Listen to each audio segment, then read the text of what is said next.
আজ শুক্রবার সকাল থেকেই রাজধানী জুড়ে চলছে অঝোর ধারায় বৃষ্টি। আর এই বৃষ্টির কারণে দীর্ঘস্থায়ী জলাবদ্ধতায় স্থবির হয়ে পড়েছে ঢাকা মহানগরীর জনজীবন। আবহাওয়া অধিদপ্তরের তথ্য মতে গত কয়েক ঘন্টার রেকর্ড বৃষ্টিপাতে নগরীর শান্তিনগর, মালিবাগ, মিরপুর সহ অধিকাংশ নিচু এলাকায় পানি জমেছে। পানি নিষ্কাশনের ধীরগতির কারণে শহরের প্রধান সড়কগুলো অনেক স্থান এখন পানির নিচে তলিয়ে আছে।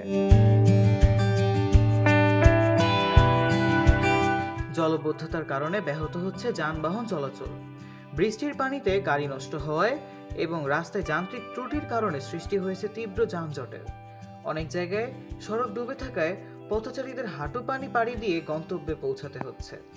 আজ ছুটির দিন হওয়া সত্ত্বেও বৃষ্টির কারণে জুমার নামাজ পড়তে মসজিদে যাওয়া মুসল্লিদের চরম দুর্ভোগ পোহাতে হয়েছে। রাস্তাঘাটে জমে থাকা ময়লা ও বৃষ্টির পানির কারণে সাধারণ মানুষের যাতায়াত কার্যত অসম্ভব হয়ে পড়েছে। নগরীর ড্রেনেজ ব্যবস্থা ও অপরিকল্পিত উন্নয়নের কারণে প্রতি বছরই বর্ষায় রাজধানীবাসীকে এই পরিস্থিতির সম্মুখীন হতে হয়। আবহাওয়া অফিস বলছে, বৃষ্টির এই ধারা আরও কিছু সময় অব্যাহত থাকতে পারে। ঢাকা মহানগরীর প্রতিটি এলাকায় পানি নামতে স্বাভাবিকের চেয়ে বেশি সময় লাগার আশঙ্কা করছে বিশেষজ্ঞরা। সাহিল আহমেদ সূত্র, ডেইলি আওয়ার বাংলাদেশ।